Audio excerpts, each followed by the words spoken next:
Karibu sana katika dunia ya simulizi za filamu, mahali ambapo kila dakika inafanya fuvu lako lipumue na ubongo wako tembee bila viatu. Kama wewe ni mtu wa roho ya kukunja fresh tu, lakini mwenye roho safi, bonyeza subscribe na kisha like video yetu, tuanze safari kama familia moja. Hii sio recap ya kawaida, hii ni dozi ya akili, fuvu pamoja na ubongo. Movie yetu inaanza na Letty aliyeketi ndani ya kanisa akiwa amezungukwa na waumini waliopandwa na roho wakiimba na kucheza kwa hisia kali. Kati ya muhemko huo wenye nguvu, tone moja la chozi linadondoka taratibu shavuni mwake, kimya lenye nguvu na lisioelezeka. Tunarejea mwaka 1955. Letty anamuonyesha dadake Ruby nyumba kubwa aliyenunua hivi karibuni kwa fahari kuu. Nyumba hiyo ipo katika eneo la Northside Gongo Mboto, mtaa unaokaliwa na watu weupe kwa kiasi kikubwa. Ruby anashangazwa na mahali ilipo na anamuuliza Letty aliwezaje kuimudu gharama. Letty anakwepa swali hilo. Ruby anapoingia ndani anasema kwa kejeli kwamba sasa anaelewa kwa nini bei hiyo ilikuwa namna hiyo. Nyumba hiyo ina ghorofa 3 na vyumba 13. Letty anashiriki ndoto yake, anapanga kuibadilisha kuwa nyumba ya kulala wageni, kuwa kimbilio salama kwa watu weusi wanaotafuta makazi salama. Ruby akiwa na shaka anapuuza wazo hilo kwa mara ya kwanza. Yeye analenga ndoto yake ya kupata kazi katika Masho Field, duka kubwa katika eneo la watu weupe. Hata hivyo, anakubali kusaidia kuikarabati nyumba hiyo kwa sharti moja, apewe chumba kikubwa zaidi. Wanapozunguka ndani, Letty anamuonyesha Ruby lift ya nyumba hiyo. Anapojaribu kuifungua, hakuna kilichotokea. Letty akiwa na hamu ya kujua kilicho ndani, anainama na kuangalia katika shimo la lifti.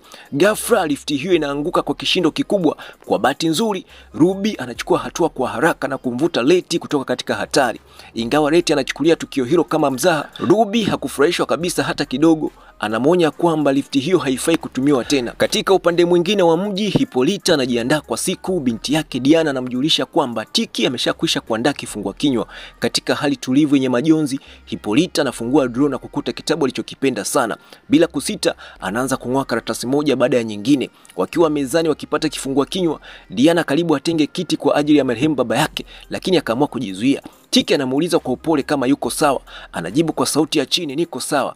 Tiki anamkumbusha Hippolyta kwamba bado ana bili ambazo hazijalipwa, akiashiria uzito wa majukumu aliyoyarithi. Diana anasema kwa furaha kuwa anapanga kwenda dampo baadaye kutafuta vipuli kwa ajili ya mradi wake wa robot. Lakini Tiki anawataarifu kwamba hata baki kwa muda mrefu zaidi, kuna mambo ya kumalizia mahali pengine.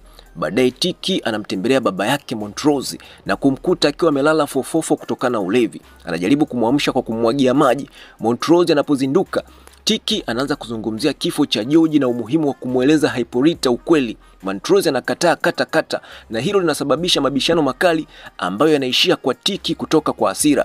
Nyumbani kwa Letty, yeye anaanza kuwapokea upangaji. Anazunguka vyumbani akiwapiga picha katika nyakati zao za kawaida.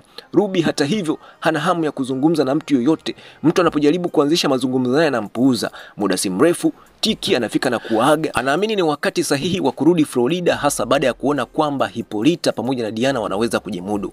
Letty anampa ofa ya chumba bure kwa siku chache, lakini anaamua kukikataa. Wanapokumbatiana nje, kelele za honi za magari zinakatiza tukio hilo. Wanawaona wanaume watatu weupe wakiwa wameegesha gari lao mbele ya nyumba yao, wakipiga honi kwa makusudi. Ni kitendo cha vitisho.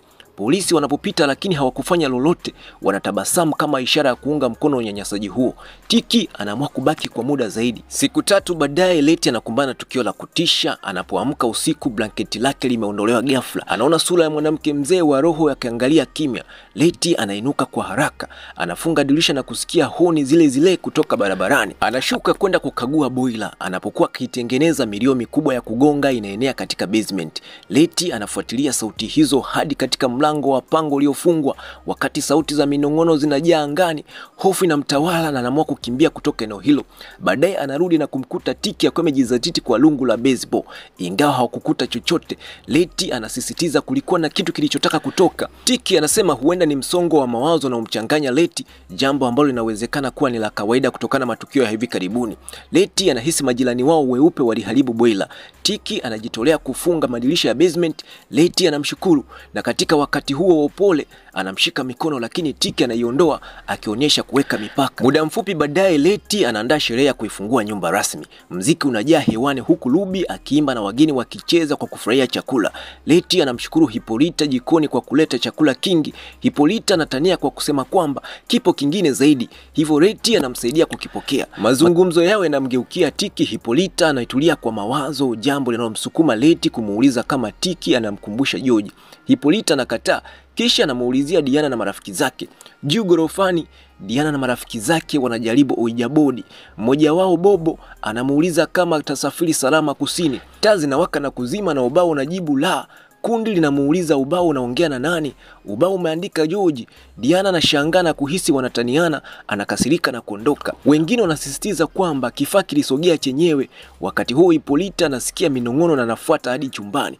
Huko anakuta mfano wa dhahabu wa mfumo wa jua umetengenezwa kwa ustadi wa ajabu na wenye asili ya kustajabisha. Tiki akiwa amevalia sare zake za kijeshi akichunga nje wakati rafiki yake Tree anapomkaribia. Tree anamtania kuhusu Leti akisema zamani alikuwa karibu sana naye. Tiki hakusema chochote, lakini kauli hiyo inaonekana kumgusa sana. Ndani Leti anamwona Tiki akimwangalia wakati akicheza. Anaondoka hadi bafuni ambako anaona taswira ya George katika kioo akiwa na damu na akiwa kama mzuka. Anapogeuka anamkuta Tiki mlangoni. Wawili hao wanapigana busu la kimahaba ambalo linakuwa haraka. Wanakuwa na uhusiano wa kimapenzi, lakini Tiki anagundua kwamba Leti alikuwa anavuja damu. Anaeleza kwamba ni mwanzo wa mzunguko wake wa mwezi na anamuomba msamaha. Tiki anamfariji na kuondoka kwa upole.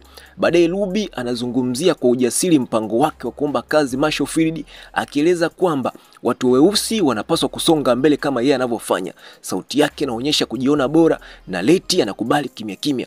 Ghafla Ruby anaona kitu nje. Msalaba mkubwa umewashwa moto katika ua wao wa mbele. Tiki anakimbilia kuchukua bunduki. Leti anachukua rungu na kutoka kwa ujasiri. Bila hofu anavunja madirisha magari ya unyanyasaji akikataa kutishwa. Baada ya usiku wa machafuko, Ruby anatoa matofali yaliyokuwa yamefungwa kwenye honi za magari. Kwa kelele hizo kuondoka, kunakuwa na utulivu wa muda mfupi, lakini muda unayoyoma. Wanajua polisi wanakaribia, wanaweka bunduki nyuma ya gari la Ruby, naye analiondoa kwa haraka ili kuondoa ushahidi wowote. Muda mfupi baadaye mwanga mwekundu na wa blue unamulika unajaa barabarani. Kundi hilo linatii na kuinua mikono yao nyuma ya vichwa vyao wakati maafisa wa polisi wakikaribia. Miongoni mwao yumo Kapteni Lancaster akiwa ndani ya gari la doria. Anaelekeza macho yake moja kwa moja kwa Leti, akiangalia rekodi zake za nyuma na kumdhalilisha. Anatumia lugha ya matusi ya kina akionyesha chuki yake dhahiri.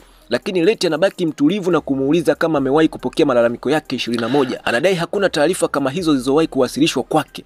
Kisha anaanza kumbana kuhusu nyumba hiyo, akiuliza kama alipewa taarifa yoyote ya ajabu kabla ya kununua nyumba hiyo au kama kuna mtu yeyote aliyemshauri kununua nyumba hiyo. Leti hakusema chochote. Kwa jibu, Lancaster anaamuru gari lipindwe kwa ghafla wakati bado yuko ndani. Gari linapogeuzwa kwa kasi, Leti anatupwa huku na kule, dhuluma ya waziwazi ikiendelea. Lancaster anaendelea akisema kwamba anajua Leti hawezi kumudu nyumba kama ile. Kisha anafichua jambo la kutisha. Seti 8 za bunduki ya mili ya binadamu wahanga weusi ilipatikana katika basement ya nyumba yake mpya. Anamuonya kuwa hata dumu humo kwa muda mrefu. Siku iliyofuata Leti anaingia katika basement. Sasa anataka kuitumia kama chumba cha kuchapisha picha. Akiwa anachakata picha, anaona jambo la kushtua. Mchoro wa ajabu unaanza kuonekana kwenye picha. Akiziweka chini ya sakafu, ghafla anaona picha ya mtu wa ajabu. Roho ya mtu huyo inafufuka na kumtaka aondoke kwenye nyumba hiyo. Leti anasukumwa nyuma kwa hofu, lakini anafanikiwa kukimbilia juu. Muda si mrefu baadaye anaanza kutoa picha zilizopigwa na kuwekwa kwenye frame kutoka ukutani. Ruby anaingia na kumwambia kwamba wapangaji wanahama katika nyumba hiyo. Leti anasema kwa utulivu kuwa ni salama zaidi kufanya hivyo, lakini Ruby anamkumbusha kuhusu mkataba wa malipo ya awali, hawawezi kumudu peke yao. Ndipo Leti anakiri jambo kubwa, alitumia sehemu ya ulisi wa mama yao aliyefariki kununua nyumba hiyo, kitu ambacho alikuwa amekificha. Ruby aliumia sana, anamshutumu Leti kwa ubinafsi akisema alipaswa kugawana pesa hiyo na yeye pamoja na kaka yao Marvin. Anavunjika moyo zaidi akikumbuka jinsi alivyokuwa akimtumia Leti pesa akidhani kwamba anahangaika na maisha. Sasa natambua hali haikuwa hivyo. Wakati huo Montrose anamtembelea Hippolyta wakisaidiana mizigo ya dukani. Kitabu kinadondoka kutoka katika moja mifuko, ni kile alichokuwa kikipenda sana George. Hippolyta anadai alimwagia kahawa nakala ya awali, lakini Montrose anaonekana kuwa na mashaka. Wanaanza kuzungumzia kuhusu kifo cha George na Hippolyta anakiri kuwa hajawahi kuamini kwamba aliwaambia ukweli wote. Ingawa Montrose alisisitiza kuwa hakuna kingine kilichotokea, mashaka yake bado yalibaki. Baadaye Atticus anakutana na Letty kwenye bar, anamuuliza kama kuna tatizo na hatimaye anakiri kwamba nyumba yake na mapepo. Anaeleza kuwa dalali wake hakumpa taarifa yoyote muhimu kuhusu nyumba hiyo isipokuwa jina la nyumba hiyo, Winslope House. Lakini Letty amefanya utafiti wake. Mmiliki wa mwisho alikuwa ni Hiram Epstein, mwanasayansi wa zamani wa chuo kikuu cha Chicago aliyefukuzwa kazi kwa majaribio ya kikatili yasiyokuwa na maadili. Letty anaamini Epstein alitumia nyumba hiyo kufanya majaribio ya kibinadamu, na kwa mujibu wa Lancaster, miili ya watu 8 ilipatikana katika basement. Zaidi ya hapo, Letty aligundua kwamba Epstein pamoja na Lancaster walifahamiana zaidi. Anamuonyesha kipande cha gazeti kutoka mwaka 1954 kikiwaonyesha wanaume hao wawili pamoja. Inadhihirika kwamba Lancaster alikuwa ni afisa mkuu wa upelelezi katika kesi kadhaa za watu waliopotea. Letty anahisi kwamba huenda Lancaster alimletea Epstein wahanga kuwafanyia majaribio, kisha anamuonyesha picha zilizopigwa ndani ya nyumba hiyo.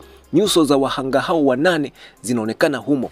Anaamini roho zao bado zilizuiliwa humo pamoja na muuaji wao. Atticus anakuwa na hofu na anamwambia kuwa mapepo hayatakoma hadi atoke humo, lakini Letty bado hajakata tamaa. Anajieleza kuhusu kilichotokea katika siku ile ya karamu walipokaribisha wageni. Kwake ilikuwa ni kwa mara ya kwanza. Tiki anashangaa lakini anaomba msamaha. Letty anasema hataki kujuta, tukio hilo lilimfanya jisikie hai. Anakiri kwamba wakati mwingine yeye mwenyewe hujisikia kama mzuka. Akiwa na dhamira ya kuikomboa nyumba hiyo, anamuita mganga wa jadi, awe ni kuhani ama mtaalamu wa rohoni, ili kuitakasa nyumba hiyo. Anaanza kwa kuchinja mbuzi na kuchora alama za kinga katika vipaji vya nyuso zao kwa kutumia damu ya mbuzi huyo. Kundi linakusanyika kwenye basement likishikana mikono kuanza ibada hiyo. Kuhani huyo anawaonya wasiachilie mikono yao hata kikitokea nini. Anapoanza kuimba, taa zinatetemeka na nyumba inaanza kutikisika. Gorofani wavamizi 3 weupe wanaingia wakiwatafuta watu. 2 wanaingia chumbani, lakini wanajikuta wakinaswa na mzuka wa kutisha aliyevaa kama mchezaji wa mpira wa kikapu lakini mwenye kichwa cha mtoto. Wanazungukwa na kuuawa kwa njia ya kutisha. Mwingine anaangalia katika shimo la lifti na anakatwa kichwa mara moja. Ndani ya basement ibada inazidi kuongezeka nguvu. Mabomba yanapasuka kutoka juu yakifuta alama za kinga. Kundi linapojaribu kutoroka, kuhani anamilikiwa na roho ya kisasi ya Hiram Epstein. Tiki anajaribu kumwokoa lakini mzuko wa Epstein unaingia ndani yake na kumuinua juu. Letty akiwa na hofu anaanza kuita majina ya wahanga wa Epstein. Mmoja baada ya jingine roho zao zinaonekana kumzunguka Epstein. Uwepo wao wa pamoja unamshinda nguvu. Kwa msaada wao Letty anakamilisha dua hiyo na umbo la Epstein linaanza kuyeyuka mpaka linatoweka kabisa. Siku chache baadaye mwandishi wa habari anamtembelea Letty kwa ajili ya mahojiano kuhusu nyumba hiyo ya wapangaji. Anamsifia Letty kwa ukarimu wake. Kabla ya kuondoka, anamuuliza kwa wepesi kama anajua chochote kuhusu majirani wake weupe waliopotea. Letty anakataa kuwa na taarifa yoyote, lakini ukweli ni kwamba miili ya wale wavamizi bado imefichwa katika vichuguu vilivyo chini ya nyumba hiyo. Wakati huo Atticus anamchunguza kwa siri dalali aliyemuuzia Letty nyumba hiyo. Christina anawasili kwa gari la kifahari lenye rangi ya fedha. Anagundulika kwamba ndiye aliyepanga mpango mzima. Alimlipa dalali kuhakikisha kwamba Letty ndiye ananunua nyumba ya Winslope. Dalali anapoondoka, Atticus anamkabili Christina. Anakuja kugundua kuwa pesa za ulisi hazikutoka kwa mama yake Letty. Christina anakiri kwamba alihusika na mpango wa kila kitu. Tiki anakumbuka kuona jina la Winslope katika moja ya picha ya baba yake na kutambua kuwa yote yanahusiana. Christina anaanza kuelezea historia ya Winslope na uhusiano wake na Epstein. Lakini Tiki hana haja ya maelezo marefu. Anatoa bunduki na kumtaka akae mbali na familia yake. Hata hivyo Christina anatumia uchawi kumzuia, akimfanya sisimame kabisa. Anamueleza kuwa babake alikuwa na uchawi wa kutodhurika, lakini uchawi huo ulivunjika alipokuwa akijaribu kufungua bustani ya Eden, jaribio ambalo lilimgharimu maisha yake. Anaweka kadi katika mfuko wa Tiki na kumwambia amtafute wakati atakapokuwa tayari kujifunza zaidi kuhusu ulisi wa familia yake. Kabla hajaondoka, anamkumbusha ukweli mchungu, anapaswa kujua kuwa haifai hata kidogo kujaribu kumpiga risasi mwanamke mzungu. Tiki anabaki ameganda mahali pale Christina anapoondoka. Movie yetu imekwisha. Naamini kwamba umeipenda, basi usiache kuilike na kisha kusubscribe katika channel yetu.